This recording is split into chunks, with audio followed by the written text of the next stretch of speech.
அஸ்ஸலாமு அலைக்கும் வரஹ்மத்துல்லாஹி வபரகாத்துஹு. உங்கள் அனைவரின் மீதும் ஏக இறைவனின் சாந்தியும் சமாதானமும் உண்டாகட்டுமாக. சிந்தனைக்கு சில மணித்துளிகள். நான் நல்ல கலர், என் மனைவியும் நல்ல கலர். ஆனால் எனக்கு பிறந்திருக்கின்ற குழந்தை வேறு விதமான கலரில் இருக்குது. இது போன்ற சந்தேக புத்தி உரிய பல கணவன்மார்கள் அன்றைக்கும் இருந்திருக்கிறார்கள், இன்றைக்கும் இருக்கிறார்கள்.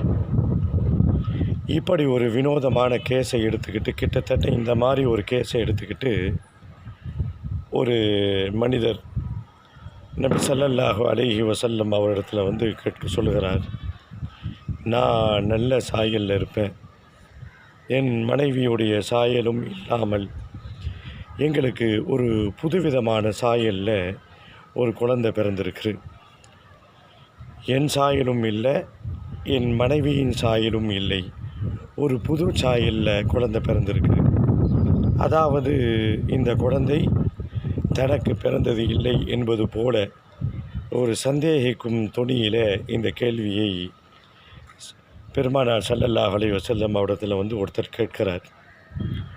அப்பொழுது இப்படியெல்லாம் மனிதர்கள் வினோதமாக கேட்டிருக்கிறார்கள். ஸல்லல்லாஹு அலைஹி வஸல்லம் அவர்கள் அவருக்கு புரிகிற வைக்கிற மாதிரி விளக்கம் தராங்க. உங்ககிட்ட ஒட்டகம் இருக்கா? ஒட்டகம் இருக்குது. என்னென்ன கலர்லலாம் ஒட்டகம் இருக்குது? சிகப்பு கலரில் இருக்குது, கருப்பு கலரில் இருக்குது, இப்படி அதனுடைய நிறங்கள் எல்லாம் சொல்லுகிறாங்க. அப்போது பெருமானார் அவர்கள் குறுக்கு கேள்வி கேட்கிறார்கள், சிகப்பு கலர் ஒட்டகமும் வேறு கலர் ஒட்டகமும் இணைந்து பெற்ற குட்டிகள் இருக்குல்ல, இது என்ன கலரில் இருக்குது? என்னென்ன கலர்லலாம் இருக்குன்னும் போது அவர் சொல்கிறாரு, கருப்பு கலரில் இருக்குது.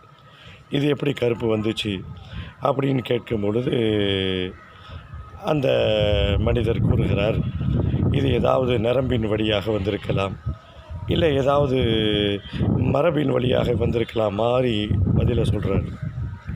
அப்போ ரசூலுல்லாஹி சொல்லுகிறார்கள், அதே போல தான் உனக்கு பிறந்த குழந்தையும் ஏதேனும் ஒரு நரம்பின் வழியாக நிறங்கள் மாற்றியிருக்கலாம், சாயல்கள் மாறியிருக்கலாம் என்று விளக்கம் தருகிறார்கள்.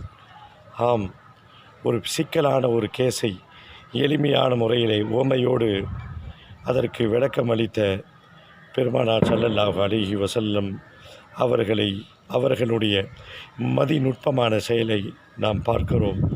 பல அத்தாட்சிகள், பல பாடங்கள் சந்தேகத்திற்குரிய சந்தேக பிராணியான கணவன்களுக்கு இன்றைக்கும் இதில் இருக்கிறது. இது போன்ற நிறைய செய்திகள் இருக்கிறது. தொடர்ந்து பயணிப்போம். புரிந்து கொள்வதற்கு இறைவன் அருள் புரிவானாக.